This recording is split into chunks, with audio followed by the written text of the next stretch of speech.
Shalom Bapak Ibu sekalian yang dikasihi oleh Tuhan Yesus. Dimanapun Anda berada, kita berjumpa kembali dalam program Renungan Online. Mengucap syukur kepada Tuhan, kiranya apa yang disampaikan pada hari ini boleh memberkati semua saudara. Tahun 2020 belum lama berjalan, dunia dikejutkan dengan kemunculan virus mematikan. Virus corona yang berasal dari kota Wuhan atau disebut dengan virus COVID-19. Pertama kali merebak di kota Wuhan, Tiongkok, dan menyebar dengan masif hingga ke berbagai negara. Hingga tanggal 27 Maret 2020 ini, tercatat angka kematian akibat virus ini di seluruh dunia yang terinfeksi 542.360 orang, kurang lebih.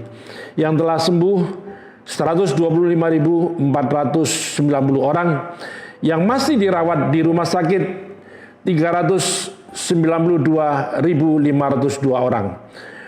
Lalu yang sudah meninggal dunia sekitar 27.215 orang.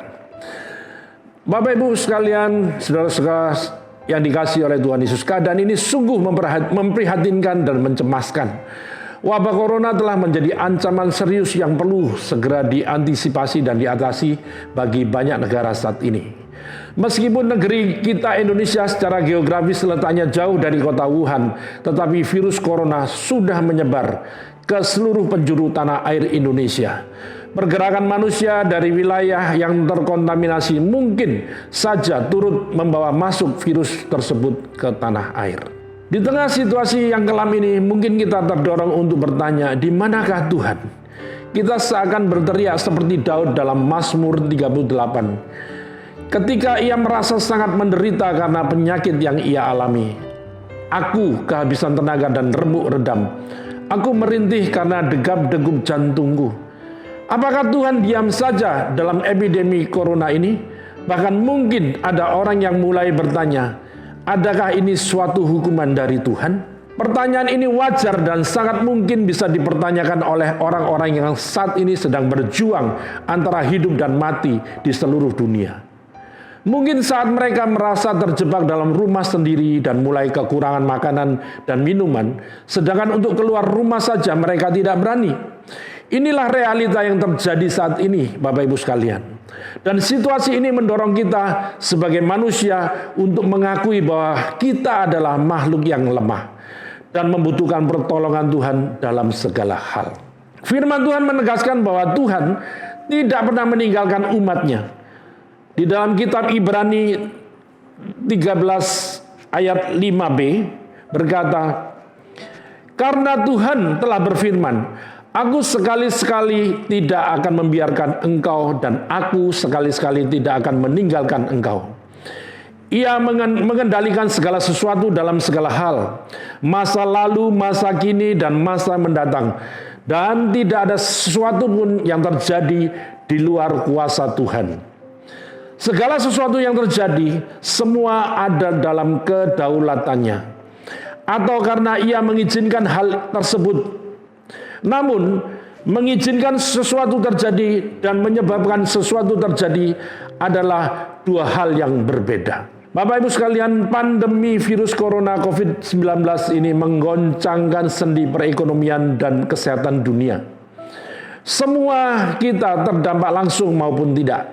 Rasa takut, cemas, dan stres adalah normal. Sejauh bisa kita kelola dan tidak berlebihan. Ada beberapa sikap yang perlu kita olah menghadapi dan menikmati situasi pandemi saat ini. Sebagai orang percaya, kita melihat penyakit dan kesusahan sebagai bagian proses pembentukan iman. Teguran kasih ilahi dari Tuhan yang membangun dan membawa perubahan dalam kehidupan. Tuhan yang maha baik pasti punya tujuan saat mengizinkan anak-anaknya mengalami hal-hal yang buruk. Salah satu pertanyaan yang paling klasik yang diajukan oleh manusia adalah apabila Tuhan itu begitu kasih, mengapa ia mengizinkan masalah, kesulitan, dan persoalan terjadi di dalam hidupku sekarang ini? Ada begitu banyak jawaban dan penjelasan yang dapat kita cari mengenai hal tersebut. Namun satu hal yang hendak kita mengerti bahwa salah satu alasannya adalah bahwa hal-hal tersebut merupakan cara Tuhan untuk memproses kita agar kita semua terus-menerus dipulihkan, naik level dan mencapai tujuan hidup kita, yaitu semakin serupa dengan gambarnya, yaitu Tuhan Yesus. Sampai kita semua telah mencapai kesatuan iman dan pengetahuan yang benar tentang Anak Allah, kedewasaan penuh, dan tingkat pertumbuhan yang sesuai dengan kepenuhan Kristus. Terdapat di dalam kitab Efesus 4 ayat 13. Satu prinsip yang dapat kita pegang adalah bahwa Tuhan memiliki rencana di balik setiap kesulitan yang kita alami. Kesulitan dapat terjadi karena kita melakukan kesalahan atau membuka celah bagi dosa. Namun kesulitan juga bisa terjadi karena Tuhan memiliki suatu rencana tertentu di baliknya. Untuk setiap masalah, kesulitan dan persoalan yang Tuhan izinkan terjadi merupakan cara Tuhan yang Tuhan gunakan untuk memproses hidup kita, mengubahkan dan memperbarui hidup kita. Tuhan tidak menjanjikan bahwa hidup kita di dunia adalah sebuah bentuk kehidupan yang tanpa kesulitan. Tetapi Tuhan Yesus menjanjikan bahwa kalau kita hidup di dalam Dia, maka kita bisa mengalami kesulitan apapun dengan damai sejahtera dan kekuatan di hati, karena Tuhan telah mengalahkan dunia. Seperti tertulis di dalam kitab Yohanes 16 ayat 33 berkata, "Semuanya itu kukatakan kepadamu, supaya kami beroleh damai sejahtera di dalam aku. Dalam dunia kamu menderita penganiayaan, tetapi kuatkanlah hatimu. Aku telah mengalahkan dunia," kata Tuhan. Tidak seorang pun yang imun atau kebal terhadap kesulitan dan kesusahan. Tetapi mereka yang hidup di dalam Tuhan Yesus akan selalu mendapatkan kekuatan, penghiburan, dan kemampuan untuk menjalaninya. Ada tujuan yang indah di balik semua kesulitan-kesulitan tersebut. Yang pertama adalah untuk menarik kita semakin dekat kepada Tuhan. Mazmur 34 ayat 19 berkata, Tuhan itu dekat kepada orang-orang yang patah hati, dan Ia menyelamatkan orang-orang yang remuk jiwanya. Ketika kita sedang merasa dalam lembah kekelaman, sudah putus harapan dan tidak ada daya lagi, maka justru kita terdorong untuk mendekat kepada Tuhan, agar kita semua merasakan kasih dan hadirat-Nya yang dalam. Tuhan Yesus tidak pernah meninggalkan orang-orang yang datang dengan hancur hati kepadanya. Tuhan Yesus ada di sana untuk kita. Ketika kita merasa ditinggalkan sendiri dan tidak siapapun yang mau menolong, Ia ada di sana setiap kali kita datang kepadanya untuk mendapatkan kekuatan dan penghiburan darinya. Kesulitan-kesulitan yang kita alami bisa jadi adalah cara Tuhan untuk membuat kita lebih mendekat lagi kepadanya. Tuhan saja bisa melepaskan Yusuf dari penjara, membebaskan Daniel dari gua singa, atau meluputkan Paulus dari perahu yang terdampar. Tetapi Ia tidak melakukan itu karena Ia tahu justru di tengah kelemahan anak-anaknya, doa-doa yang dinaikkan kepadanya adalah doa-doa yang paling tulus. Kesulitan-kesulitan yang kita hadapi membuat kesombongan kita terkikis. Kita membuat kita makin rendah hati di hadapan Tuhan. Kesulitan-kesulitan yang Tuhan izinkan adalah cara Tuhan agar kita memiliki sikap berserah penuh kepada Tuhan dan tidak mengandalkan kekuatan kita sendiri. Ini adalah proses pembentukan yang sering Tuhan gunakan untuk membuat karakter kita semakin serupa dengan Tuhan Yesus, yaitu mengandalkan kepada Tuhan dalam hidup kita. Ingatlah, apapun terjadi dalam hidup kita, tidak satu pun terjadi tanpa seizin Tuhan. Seandainya kesulitan itu terjadi karena kita yang berbuat salah, maka jika kita bertobat dan minta ampun kepada Tuhan, maka Ia dapat mengubahkan kesulitan tersebut untuk mendatangkan kebaikan. Yang kedua, Bapak Ibu sekalian, yaitu untuk membentuk karakter Kristus di dalam hidup kita. Di dalam kitab Roma 15 ayat 3 berkata, kita malah bermegah juga dalam kesengsaraan kita. Karena kita tahu bahwa kesengsaraan itu menimbulkan ketekunan. Dalam bahasa lain, kata ketekunan juga diterjemahkan sebagai ketahanan atau karakter. Karakter adalah sesuatu yang membedakan, sesuatu yang membuat unik, sesuatu yang khas. Misalnya, karakter huruf A berbeda dengan huruf B. Demikian juga karakter kita sebagai anak-anak Tuhan. Tuhan ingin kita tidak menjadi sama dengan dunia, tapi terus bertumbuh sehingga makin serupa dengan dirinya, yaitu karakter Tuhan Yesus. Kesulitan-kesulitan yang kita alami dapat menunjukkan sudah sejauh mana kita bertumbuh. Apakah stagnan, tidak berubah, atau semakin mencerminkan Kristus. Kesulitan-kesulitan yang kita hadapi, apabila kita meresponnya sesuai dengan kebenaran firman Tuhan, sesuai dengan kehendaknya, akan membuat karakter kita semakin menjadi lebih baik, semakin serupa dengan karakter Tuhan Yesus. Alkitab seringkali mempergunakan istilah pemurnian untuk menjelaskan bagaimana Tuhan terus-menerus mengubahkan hidup kita menjadi karakter yang lebih baik. Di dalam 1 Petrus 2 ayat 7 berkata, maksud semuanya itu ialah membuktikan kemurnian imanmu yang jauh lebih tinggi nilainya daripada emas yang fana, yang diuji kemurniannya dengan api, sehingga kamu memperoleh puji-pujian dan kemuliaan dan kehormatan pada hari Yesus Kristus menyatakan dirinya. Perhatikan ayat tersebut. Tuhan ingin kita juga dimuliakan. Dan caranya adalah dengan pemurnian atau diproses habis-habisan. Gambarannya seperti ini, saudara. Jika seorang tukang emas ingin memurnikan emasnya, maka metode pemurnian yang digunakan adalah dengan pemanasan berulang-ulang. Sedemikian rupa dengan sang tukang emas dapat melihat pantulan wajahnya di atas emas tersebut.